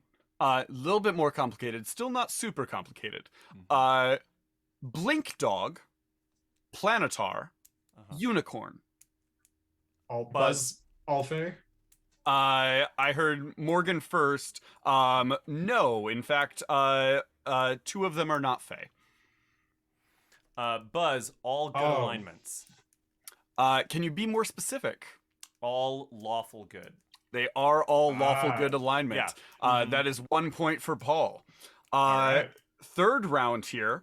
A cloud giant, Mhm. a mutated drow, and a basilisk. Ooh, goodness. Jeez. No. This one's a little bit more difficult. Challenge rating 5? Buzz, challenge rating 5 on all of them? Or the same challenge No, rating? Cloud Giants are a challenge rating like Cloud- 15? Yeah, cloud Okay, giant way is a off then. challenge rating 9. Okay. Basilisk is a challenge rating 3. Right. Okay. Because this is actually a fun fact about basilisks. They do have a gaze attack. They're not serpentine in D&D. They do have a gaze attack, but their intelligence is so low that you can actually get them to petrify themselves. It says so in their stat block if you present them with a mirror, because they will mistake themselves for a competing basilisk and just Yes. use their own gaze attack Yep. on themselves. They're very dumb, and I love them dearly. Okay, Yes. so cloud giant mutated. Cloud giant, drow. mutated drow, basilisk. And if you're in the chat, feel free to play along. If Yeah, you, absolutely. I will give an award to the chat as a group if you are able to beat these guys to the Yeah. answer. Oh boy. Let's see. Is it that they can? Yeah, J Puck mentioned something very good. Spent some elbow grease polishing a shield. Yes, Yeah. very, very good.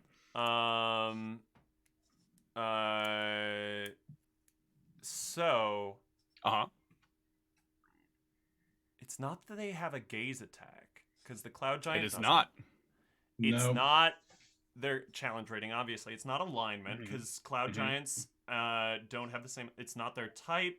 It's not their attacks. Cryo's just listening to you list No. these off and I prepared can to think buzz. better in like No, he's covering the same things like I'm going over in my head. It's- So I think it's like a specific stat like that they have in common. a resistance to a certain damage type, perhaps. Is it that they can all petrify something? It is not. Because cloud giants can't. Man. Cloud Giants are tricky. Cloud. Um, It does switch it up. Yeah. Like I might have gone for like Ooh. sunlight sensitivity for the drow, but that's not it either. No, the basilisk ain't sunlight sensitive. Mm-hmm. I gotta throw in the towel on this one. I have no earthly idea Yeah, what no, those okay. three either. boys could have in common. You guys forfeiting? Uh-huh. Yep. Okay. They all live in mountains. That is their environment. Okay. All three of them only have the one environment type that they Got can it, live in, got and it is the Environment mountains. types are, I'll say this. It's the shittiest question I agree. you could have come up with. Yeah, I okay, agree. cool. Because I'm- no one fucking looks at environment, but yeah. I'm aware. Yeah. aware. All That's the time I see below that the is, like- stat block on D&D Beyond. That's I not know. even part of the... Yeah. Fuck you, well played. Okay. How about a headless iron golem, Mhm. the Oracle of Strixhaven, Oh, and a fuck. Drow Shadowblade? Buzz? Mm-hmm. All of them have blind sight?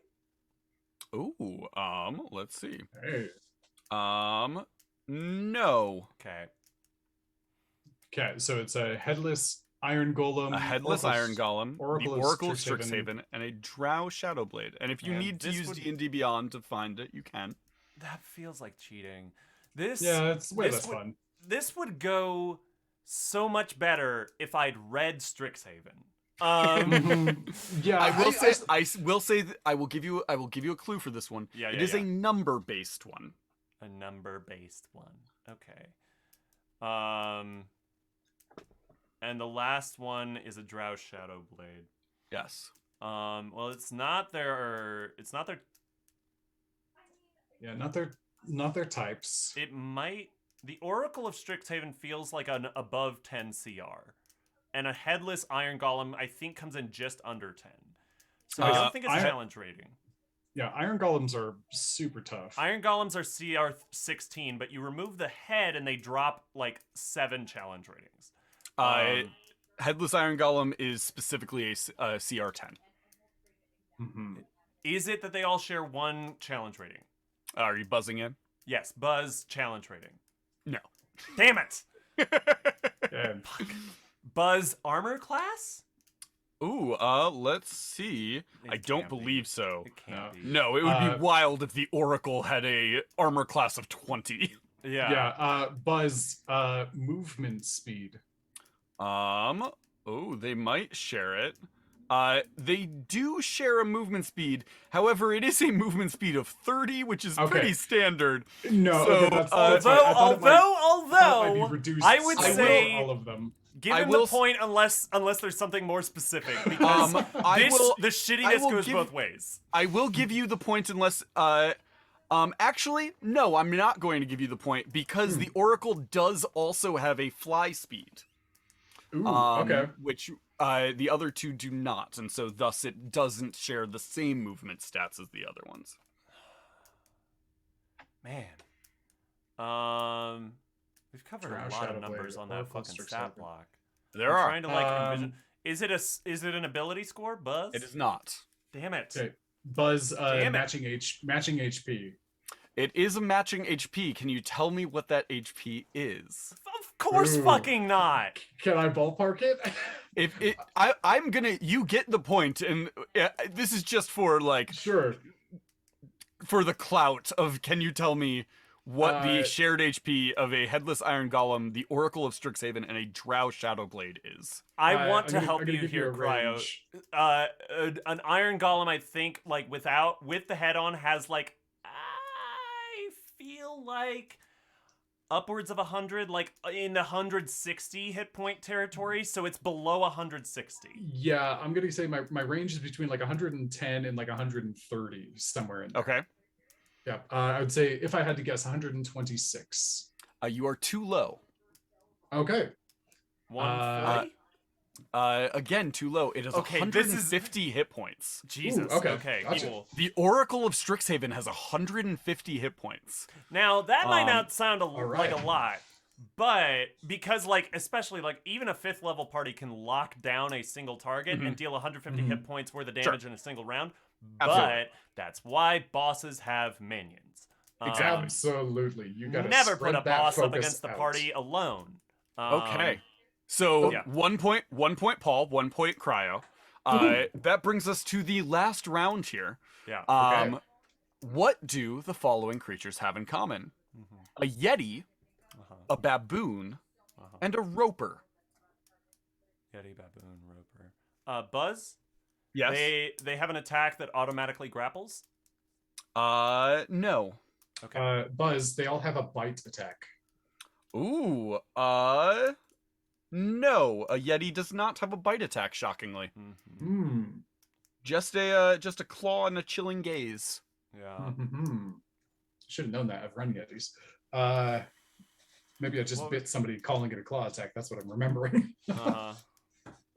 Death by Cantrip says it's more fun to give them extra attacks anyway.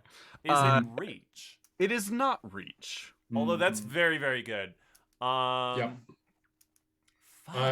Death by Cantrip, also a great name. Yeah. Right. Buzz. Yes. And I'm not sure about the baboon unless it's a specific one.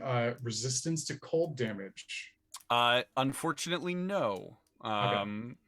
Neither the baboon or the roper have resistance to cold damage.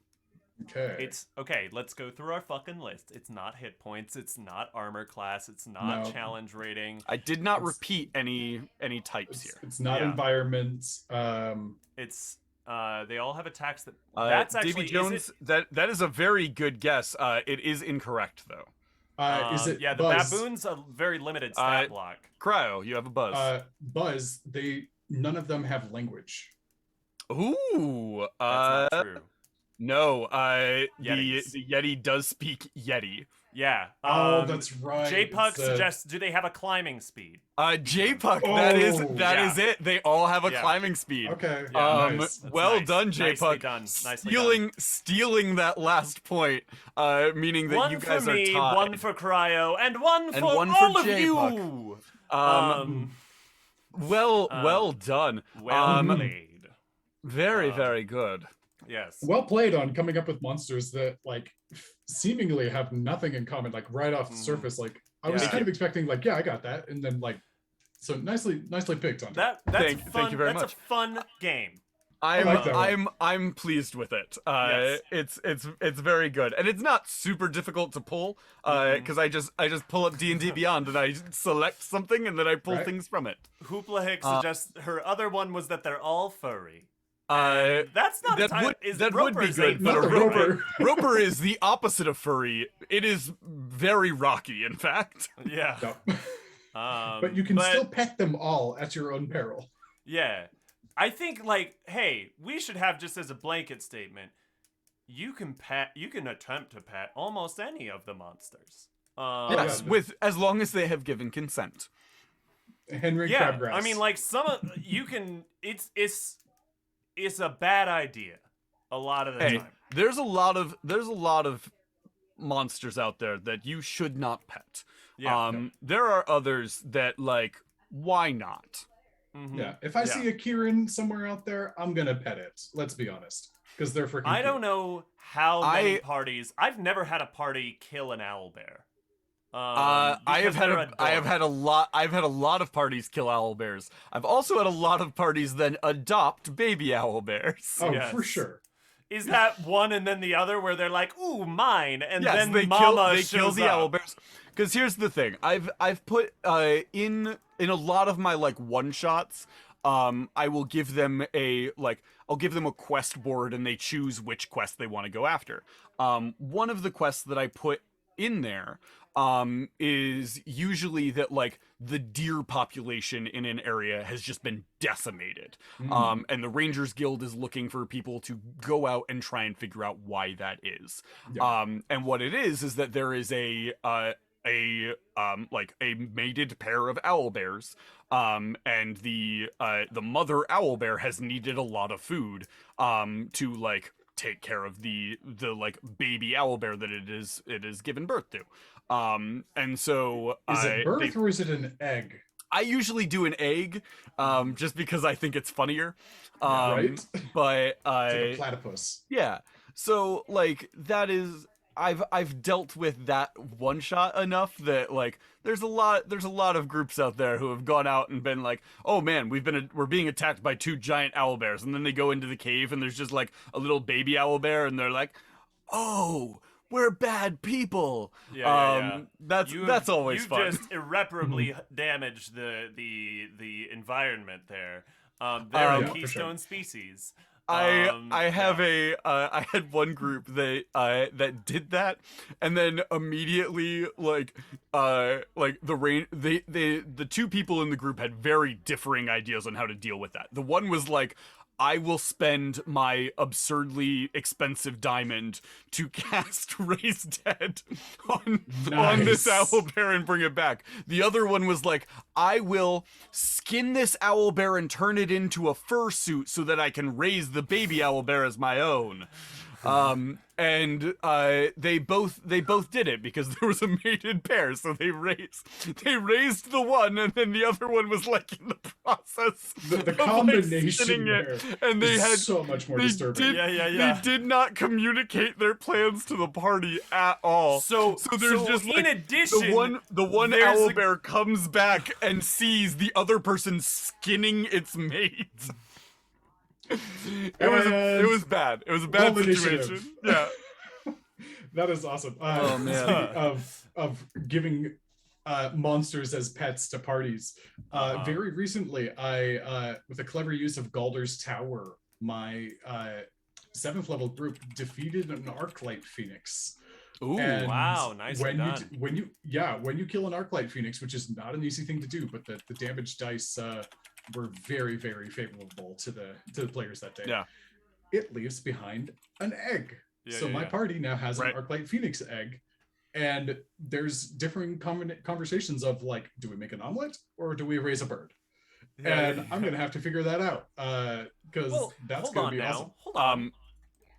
Because I- there's a very specific thing about an Arclight Phoenix egg, which you have for like the Arclight Phoenix egg is very, very adorable, but Yes.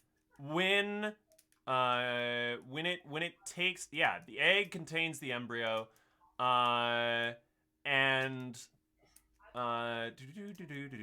Basically, it's if it takes lightning damage, it yeah. will hatch, or you can spend up to like I think like 13 or 15 spell slots Okay. to make it hatch prematurely.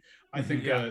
I think a shocking This is grasp interesting. versus 15 spell slots, that's a Yeah. little bit outbalanced. So there's good. So I'm going to homebrew a damage threshold on that. Yeah, lightning it has to damage. take a certain amount of lightning damage. Oh yeah, it doesn't. I don't think it Right. specifies in the stat block, Yeah. but like a full blown Arclight Phoenix, no, I'm not going to give them that. I'm going to give Yeah. them a baby. Yeah, That does they like they can get a almost baby nothing. and then they can raise it. This is Exactly. interesting. If you want to get real fun, give it some like genetic memory of like Ooh. as it gets older, it starts remembering that they're the ones that killed its previous form. Yeah. Because a phoenix is reborn, right? So Oh, yeah. it's technically the same phoenix. Yeah. That's going to be great, especially because I'm going to give it, with that in mind, I'm going to give it a fear of rocks. Arclight Phoenixes don't like to touch the ground in the first place, but the Barbarian, it was in the air, and the Barbarian picked up a rock because it didn't have any javelins left and killed it with a 1-point weapon +5 on his strength modifier and ripped its wing off. That was the final blow. So this thing will have a fear of rocks. That's definitely. so fun because that also like have that come up in like a role play moment. Have that come up that hints at the fact that it does have this like genetic memory. Yeah. That should put the fear. That should put the fear of God in those players of like, oh no, this thing might remember us at some point. Do you know one of my favorite legendaries to bring in is actually the weakest of the legendary fire elementals, the original Phoenix.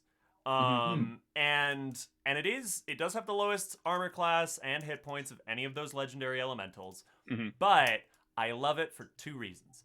First, it's got an insane fly speed, 120 feet. Oh yeah. And it has the flyby feature, which means it can pass by you and not provoke opportunity attacks. And if it passes by you, it lights you on fire automatically. And you have to spend an action dousing those flames, or you just keep taking damage. It's a very annoying bird. But in addition, when it dies, the Fiery Death and Rebirth feature, which I was confusing from the Arclight Phoenix here, it very specifically states that the egg that is left behind, if it dies, is immune to all damage and hatches after 1d6 days, which is very interesting because that means you can't really ever kill a phoenix. Yeah. You can lock it up, like if you kill it and then you take the egg and you put it in like a fireproof place somewhere that like not even the flames of a phoenix could melt it, you can trap it. But you can never kill it. And that makes for a wonderful, wonderful, like, little thing of, like, this returning thing. Because the only motivation that a phoenix has is to light the entire world on fire. And so you can have this apocalyptic bird keep coming back. It's so good for, like, a villain, an apocalyptic villain that, like, they'll have to fight it again. And you don't have to like jimmy up some weird story nonsense to say like, and he came back, like, no, it just does that. That kind of like tips into something we were talking about earlier. Like if you murder hobo everything in a room, like somebody's related to them, they'll come, like you get, that's a great opportunity to like bring the villain back, and like creating villains that like evolve over time and learn new stuff and like, match the party with wherever they're at that time is a great story hook. That sort of thing is awesome. One of my favorite like callback villains was the group had like gone in, they'd done some murder hobo-y stuff.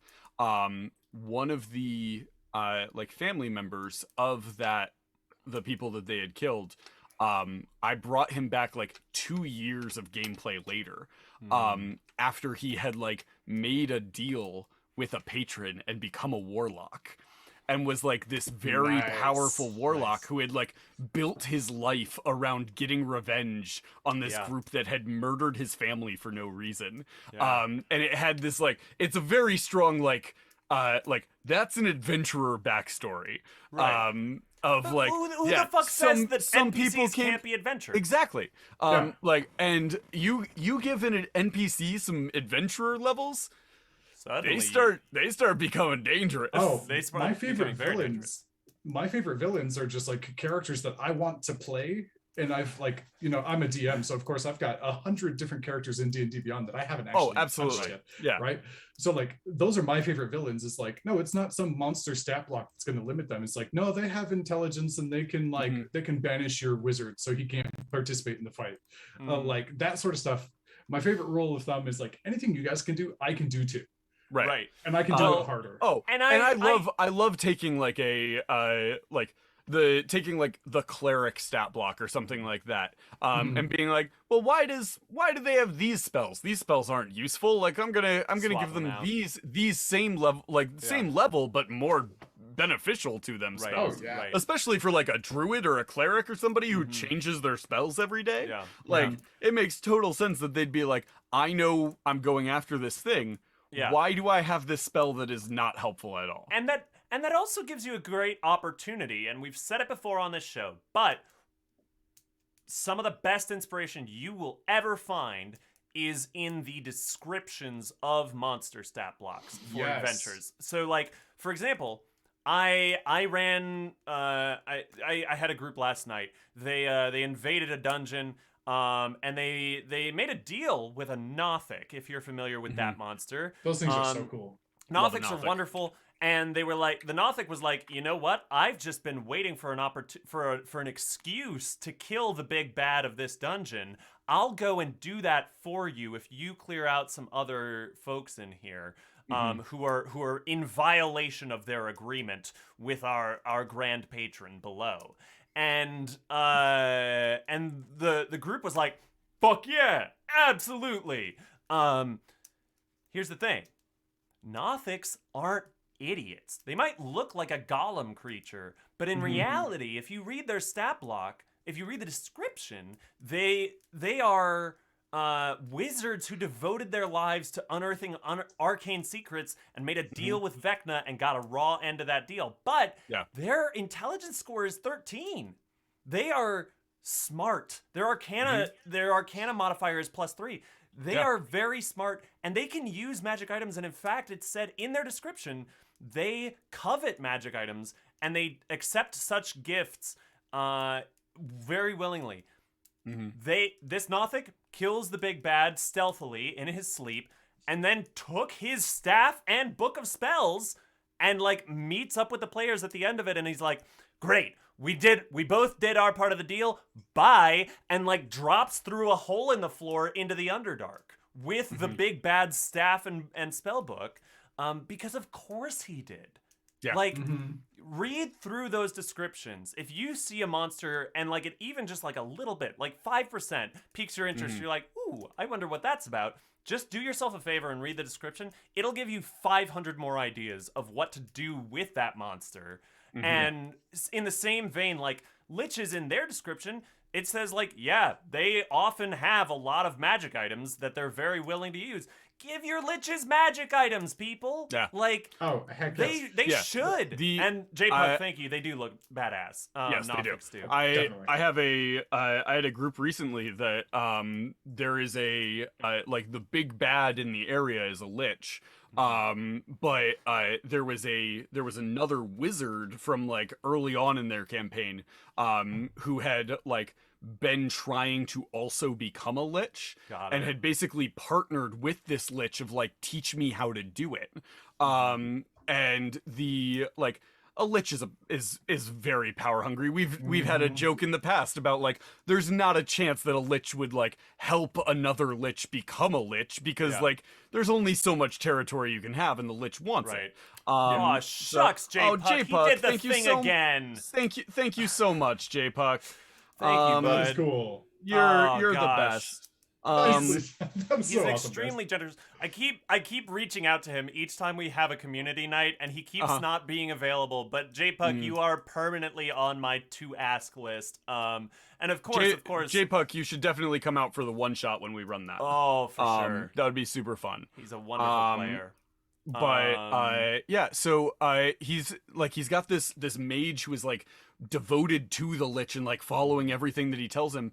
And what he did was, instead of teaching him how to like become a lich, he taught him like all of the steps, but like messed up the last one. And I don't know if you're familiar with the Bone Claw stat block. I am. But the Bone Claw stat block is basically somebody who attempted to become a lich and failed. Fucked up. Yeah. And so he intentionally turned him into a Bone Claw and made sure that he was there to be like that corrupting force that the Bone Claw was drawn to. And so he like taught this guy how to become a lich, but intentionally screwed him up so that instead he gained the service of a Bone Claw. Exactly.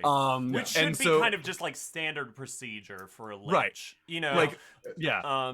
And a little behind the scenes here is that, like, if you guys ever think that DMs like have it all figured out, like, and like, we have like grand ideas. No, that's not true. Really, no, we don't have grand ideas. We don't have a castle. We have a pile of sand that is developed over like tracking 1,000 different little ideas that build up into something big. Reading stat blocks is one of them. Looking at monster descriptions. Battle maps is a big thing for me when I run games. Battle maps like influence my play a lot. We're very excited. In our actual play, we're going to be using exclusively Cheinpeiku battle maps, and we're very, very excited. If you haven't seen their stuff, Cheinpeiku are amazing. Beautiful stuff. God. And like, also, it's not like your run-of-the-mill stat blocks. Like, none of them are just like, this is a dungeon corridor. The floors are stone, and the walls are stone. And the goblins, they're here. Like, no, it's massive set-piece combats for, like, final boss territory. But, yeah. JPUG, gosh, this stuff is pretty. Yes. Oh, my God. If you're not subscribed to their Patreon, go ahead, do it. Because, like, it's incredible. They are, I will say it, my favorite map maker anywhere. My favorite map creator on the internet is Cheinpeiku. But, yeah, like, we get inspiration from anywhere. And, like, I will also say, like, if you don't get inspiration from any of these places, but you do get inspiration from making lasagna for your grandma, great. Fuck it. All right? Yeah. Like, get inspiration where it comes to you. And guess what? I can't run a lasagna one-shot, but if that's where your inspiration comes from, I want to play at your table. Because I want to play lasagna heist. I want to play a lasagna game where I play a tabaxi named Garfield. Somebody make this happen. Invite me to your table. I would give anything to play. I'll do it. Fine. An oath of vengeance paladin named Garfield, whose like rival is a dog. His oath of vengeance is based around the fact that he just hates Mondays. And I will give you the best performance of my life if you run this for me. Can I suggest something right now that like our one shot that we're gonna do for subscribers is now lasagna heist. Yes. And Hunter, because you're going to be running the actual play, yes, you'll run the one shot in this. Excellent. Yeah, I'll run this. I will play Garfield. Somebody play a gnoll named Odie. And alternatively, you could play a shifter who's like a shifter. Ooh, that's very good as well. I was going. There needs to be like a human named John.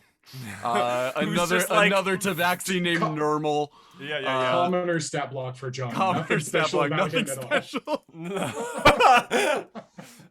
So it's happened yet again. We've wasted 2 hours of your life with our dumb nonsense, and we're not sorry at all. It's wild. We're not.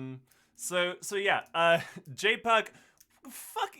If you're available, we will try to find a time that I works would for you, love bud. for you to play and just play like there's a bunch of like these eldritch beings and then just John the commoner. John the commoner who thinks because he's an idiot that all of them are just house pets. Oh like, my goodness, yes. Yeah, he's just like, okay, good. guys, let's not take it too far here. I'm gonna get your wet food. You know, Oh, like man.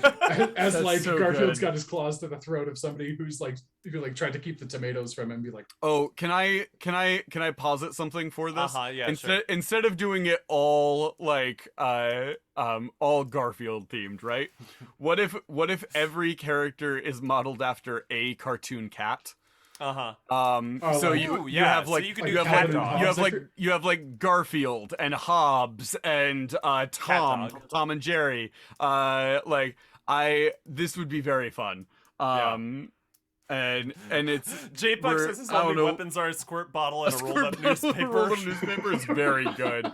I think for a squirt bottle, I'm you can very just take a into this. decanter of endless water, which has that you could do that. you can only but- use the lowest value Yeah. though. You Yeah. can't use the geyser option. It has a Yeah. head attached to it, so it comes out in a shower flow. Oh, that's good. But yeah, so thank you all for watching. This has been, we got funny right there at the end. But Every Took once us in a 2 while, we hours were to funny get on the there. way there. but yeah, we're really, always really a glad pleasure. you all show up. We've got an actual play coming. You know that if you're watching. We're launching it April 4th. We're so fucking stoked. We're gonna be at PAX East, and for those of you who are coming out, if you haven't yet booked your tickets and your travel, we are going to have very special gifts for anyone who shows up and meets us in Yeah, person. if Don't you worry, come- we're gonna if you make come them find available us- afterward. Yeah. But yeah, we're gonna have a special something for you. And we're so excited. We're gonna be driving across the eastern United States, the eastern third of this great nation, smelling each other's farts in a 2017 Jeep Cherokee. And we're just and then we're gonna do it more in an Airbnb. But we're so fucking stoked. It's kind of like, honestly, for me, it's my first convention I've ever been to, and what a splash. Felix is a very good, very yes, good very poll. good. Yes. It's a very fun like bookend for me of like I like my first convention that I ever went to, like not the first one that I ever went to, but like the first big one, because like the first convention I went to was It's a clown convention. No, oh shoot, what Zenkai Con, which is a tiny little anime convention here. And so that was technically the first one that I went to, but like the next week was PAX East. And so that was like the first big convention that I ever went to. So like the first convention I ever went to then is also like now coming back to conventions. We're doing a giant like panel and stuff. Like it's very exciting.